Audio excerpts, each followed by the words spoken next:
Bien-aimés du Seigneur, bonjour. Bienvenue à ce rendez-vous quotidien.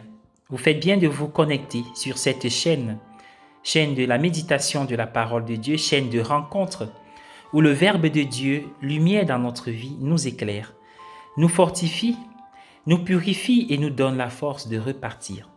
En ces temps de confinement, nous avons plus que besoin de cette parole, de cette force, de cet élan nouveau, de ce souffle nouveau, pour nous-mêmes et pour les autres, que la parole de Dieu que nous rencontrons, qui vient jusqu'à nous chaque jour, nous aide à faire vivre la vie en nous et autour de nous, la joie, l'espérance et l'amour.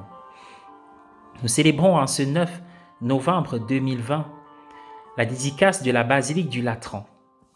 C'est une fête merveilleuse pour l'Église universelle, non seulement pour l'Église de Rome. L'Évangile est un extrait de Jean au chapitre 2, versets 13 à 22. Rappelons-nous que l'église Saint-Jean du Latran à Rome est l'une des 4 grandes basiliques de la ville, les 3 autres étant la basilique Saint-Pierre, la basilique Sainte-Marie Majeure et la basilique Saint-Paul hors les murs. C'est l'église cathédrale du pape en sa qualité d'évêque du diocèse de Rome.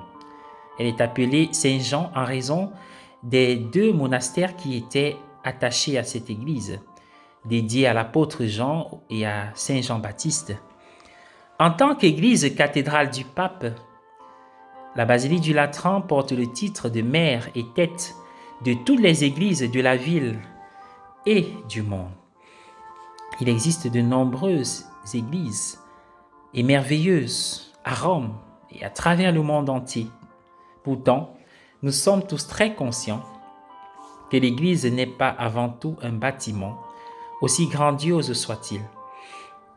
L'Église est la communauté de foi qui se rassemble dans le bâtiment que nous appelons Église. C'est pourquoi au début de la première lettre, aujourd'hui, Saint Paul dit à la communauté à qui il s'adresse, la communauté de Corinthe, il dit « Vous êtes l'édifice de Dieu ».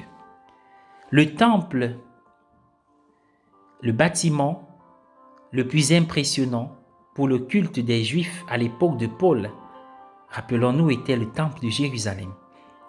Pourtant, dans cette même lecture, Paul dit à la communauté, vous êtes le temple de Dieu.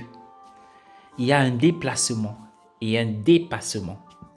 Il est intéressant de noter que dans l'Évangile, Jésus, alors qu'il se trouve aussi dans le magnifique temple de Jérusalem, s'identifie comme le temple ou le sanctuaire de Dieu à travers cette parole que lui-même prononce, car il déclare « Détruisez ce temple et en 3 jours je le relèverai ». Jésus affirmait être le lieu où Dieu habite l'humanité et non le temple physique de Jérusalem.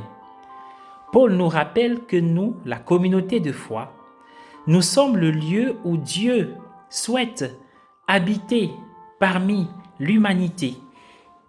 En tant que pierre vivante dans l'édifice de Dieu, le temple de Dieu, chacun de nous est appelé à révéler la présence aimante de Dieu aux autres. L'une des raisons pour lesquelles nous nous réunissons dans un bâtiment comme celui-ci, une église, est de recevoir la grâce et la force dont nous avons besoin pour être fidèles à notre appel à être des pierres vivantes dans l'édifice spirituel de Dieu. Le Seigneur a besoin de nous pour rendre tangible sa présence aimante et miséricordieuse dans notre monde d'aujourd'hui, surtout en ces temps et plus que jamais. Je souhaite à tous et à chacun une belle journée. C'est l'occasion de dire merci pour ce que nous avons, pour ceux qui ont la chance d'avoir une église. C'est une merveille au cœur d'un village, au cœur de la cité, au cœur du monde et de l'humanité. Je vous embrasse tous dans le Seigneur Jésus. Je vous invite à prier. Seigneur, nous remettons entre tes mains cette journée, cette soirée, cette nuit, cette semaine. Inspire-nous ce que nous allons penser, dire et faire.